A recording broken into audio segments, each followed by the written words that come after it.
you speak about what you believe with passion and conviction based on facts, you will have the support of Canadians, and that's what I want to do. If you look at our platform, there's no compromise. You cannot do a compromise with your principle, and our platform and our party, it is based on these four principles, as you may know: personal responsibility, respect, fairness, individual freedom.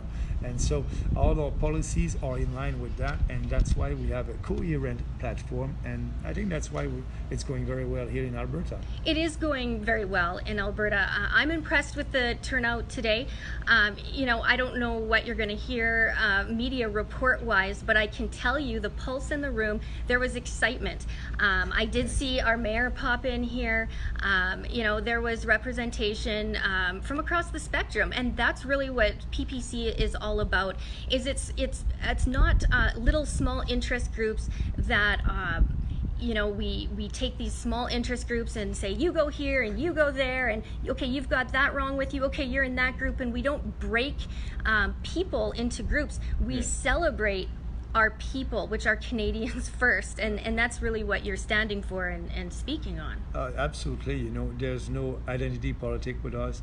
There's no pandering. We don't have a platform for Alberta. We don't have a platform for Quebec. We have a platform for all Canadians. When I'm speaking about being less generous in the equalization formula, it is good for you here in Alberta, but it is good also for Quebecers. It is not fair for them. It is not fair because there's no incentive to develop their own natural resources. It is not fair because of that formula. They have a big fat government at the provincial level that interfere in their day-to-day lives. So we need to change that. But it's sad that I'm the only politician who speak about that, and who here won't speak about the equalization, won't speak about pipelines in Quebec in French, and saying that yes, we must use the constitution and impose a pipeline on provinces that are not in line with that, because it's too important for the unity and prosperity of our country. So speaking about that here in Alberta and outside Alberta, that's the key. If you need to convince Canadians. So for us, no pandering to Quebec, no pandering to Alberta. We are all Canadians, and no pandering to special interest group. That's what the other politicians are doing. Scheer, Trudeau, they're pandering to the cartel of supply management, the dairy cartel, the milk cartel, the poultry cartel. But it's unfair. Canadian families are paying $400 a year for their grocery more because of their cartel. So let's have this strong discussion, and that's part of our platform. And as you know our platform pretty well, people can go on our website, peoplespartyofcanada.ca, and they will see what all the changes and all the bold reforms that we need to do in this country. You spoke a lot today about values, and when I ran for the Wild Rose Party back in 2015, my values were on the front lines. That's who I am. That's who I'm known to be in our community, as someone that cares about people. And that's what I'm hearing when I hear you speak from your heart about values, and you're telling people, vote your values. And so it's important, I think, that the media doesn't really cover this about you, but you share your values and your convictions, because you're not running career politicians. You're running real life moms and dads, people in their community who want to make a difference. And so we need to identify what are values, because that's what's went wrong with the Conservative Party, is they've lost their identity because they don't have a solid identity. And there's no more core conservative conviction with the Conservative Party of Canada. You're right saying that. There's no identity there. And Andrew Scheer said that publicly. He said that now, under his leadership, the Conservative Party of Canada, it's a centrist and pragmatic political party. And now he wants to split the vote with the Liberals and to be more centrist. So they're doing politics based on survey, based on polling. Okay, so let's talk about that, because you've publicly said you are not going to rely on polling, and I think that's vital to recognize. Real polling comes from you and I going out in our own communities, in our own networks, and having conversations. Yes.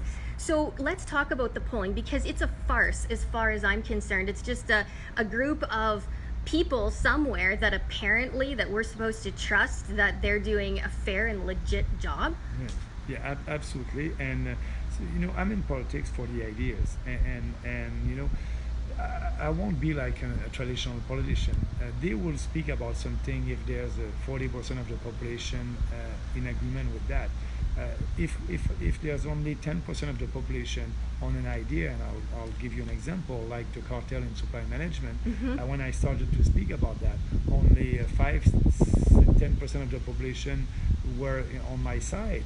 But for me, my goal, contrary to other politicians, I like it because it's a challenge, and I know that we have the best ideas, and we need to speak about that and to be out there and to explain that to the population. That's what I like in politics, and so that's why. And now I spoke on that cartel, and now about 40% of the population understand that it's a bad policy. It's a bad public policy. We need to change that. But the other political party won't do that. They will tell you what you want to hear. Yeah. But worse on that, they will do a focus group after that to know which word to use to sell you that, to please you, but not unplease the other person. So, and that's why they have a kind of a code language. Yeah. And I don't have a code language. No. Ask me a question and I will answer. I love that. I really love that. Isn't it refreshing? I know you're watching at home. Thanks for joining, all of you across Alberta this morning. Don't forget to share this video, okay? I need you to share it, and you can post your questions. Someone is asking, is there a candidate who is running locally? Yes, there is. I will post all of the contact information for our local EDA here in Medicine Hat, Cardston, Warner riding. Okay, so I'll make sure and do that afterwards. But you mentioned the Constitution, and I love that you are the man who is standing up, and you have an action plan. You're not just, you know, throwing things out there, but you're relying on the Constitution to get the job done. And I really think that's a testament to your experience.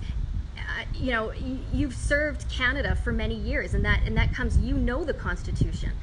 So absolutely, and you know, before being in politics, contrary to Andrew Scheer and Justin Trudeau, they didn't work in the private sector. I think Andrew Scheer was selling insurance for 1 year, and after that, politics. So he's a life. And he's a young guy, right? Like life experience-wise, how old is he? How old between the two of you? How many years?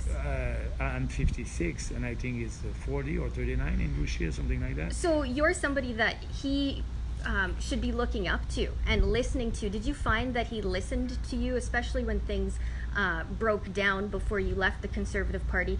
Did he respect you? Did he show respect? No. Their goal. You know, I didn't win with 49% of the vote. It's okay. But what I tried to do at that time is to speak with the leadership, speak with Andrew Scheer, to be sure that they'll take one of my ideas. They were very popular. And when Andrew Scheer told me, Maxime, no, we won't take any of your ideas. They're too bold, and we don't want to go there. Too bold. Yeah, we don't want to go there. So I had one choice. I had one choice to quit, and I quit, and I said, this party is now intellectually and morally corrupt. Yes, you did. And it is. And we have a lot of examples right now. They don't fight for free market, and they want to keep that cartel in supply management. They don't want to balance the budget anymore. Only 5 years, like Trudeau, they're the same. So what's the ulterior agenda then? Like, with what we're seeing happen, what are you anticipating heading the direction that they're going? What could potentially happen? Well, what could happen? A lot of things can happen, and we can make a huge difference. And I'm looking at all the populist movement in Europe and around the world. The people are fed up with traditional politicians. People who are saying something a day, the opposite the other day, but without any conviction. And people can feel it when a politician doesn't have a conviction and doesn't speak from the heart about what he believes. And so what I'm saying that there's a future for us, a future in Canada. I wish I'll be Prime Minister in 4 months from now. But if I'm not, I'll stay. It's for the long game. I love that. It's too important for the future of our country. It's too important for the future generation. It's too important for the unity of our country. And that's why I want to speak to real issues like equalization, pipelines, and the economy, abolishing corporate welfare. If you're a real conservative party, you will abolish corporate welfare. But Henry Scheer is like Justin Trudeau. They want to stay, and he wants to give more subsidies to the green industry. Yeah. And he signed the Paris Accord. Yes, he did. Like Trudeau. So they're the same. So please look at our platform. You have an alternative here in Alberta. Exactly. We have a warrior here, okay? We have a man who's not confused, a man who is standing up, who's standing on his convictions. That is huge, okay? Like, if you don't know your values, you're not going to get very far. You're going to be put through the shredder, which is exactly what we're seeing with Andrew Scheer and Jason Kenney. And I really appreciate, Max, that you came out and really sent a clear message to Jason Kenney earlier this week. You said, you're supporting the wrong guy. You're supporting Andrew Scheer. That's a mistake. And I agree 100% with you. Have you noticed Jason Kenney's pandering? Oh, absolutely. You know, he's pandering to the conservative, and I don't know why he's doing that. It's not for the interests of people here in Alberta. Andrew Scheer won't solve the equalization. He won't speak about that. He won't use the Constitution to impose a pipeline, and I think it's important. That's the most important subject here in Alberta. So because what's happening right now, I think that Jason Kenney is working with the establishment of the Conservative Party of Canada, and that's what he's doing. But he's not working for his people here when he's supporting Andrew Scheer, because he doesn't have any policies that will help you here in Alberta. Just read his platform. Don't believe me. Just read his platform and read our platform. You'll see by yourself. Yeah. Because I believe, I want to appeal to your intelligence, not to your emotion. So I know that you're intelligent people. I believe in people. I don't believe in big fat government. So if you don't believe me, it's okay. Go and do your homework and read his platform and read our platform. You'll see. Yeah, that's what it's all about. Is you don't take what I say or what Maxine says. Do your own investigative work, because this comes down to your family. This comes down to protecting your best interests. We're talking about your pocketbook. We're talking about the quality of your life. So you should be engaged, and any which way I can help people do that by, sharing messages like this. And speaking directly to the leaders, I think, is key, because you've heard Max's heart. I encourage you to go back on my page, and you'll see his words from this morning in his speech and his platform. And the excitement here in Medicine Hat, it's contagious. It's growing. People are talking, and there's a hope that is sparked. And I think, Max, regardless of the outcome, you have sparked hope in Canada, and you're standing as a man with conviction. And I celebrate and I stand behind the men that are able to do that are able to rise up and say, this is who I am, this is what I stand for, and these are the solutions for Canada. Thank you. I'm doing my best, and I'm very pleased to have your support, and I hope I will have a lot of support here in Alberta. And the journalist asked me a question this morning, why are you here? And I said, why? It's normal, and the journalist said, it's a strong conservative riding. I said, yes, that's why. They want to have a real conservative leader, yes. And they have a choice with us. We are the only real conservative free market party, and that's why we will be able to have a lot of support, I hope, here. And when they're going to look at our platform and the Andrew Scheer and the Liberals, they'll see that Andrew is a fake conservative right now, and like he said, a real centrist political party that tried to split the Liberal votes to win. That's it. Yeah, exactly. And it's up to us, the people. It's our chance. We are the bosses in this, okay? We hold the key come election day. Don't forget that your role and my role in this is we are in charge. We are the deciding factor of who we are going to elect. So when he uses the term fake conservatism, and that's a word and I've been using for a long time now, it means something. Investigate that, research that.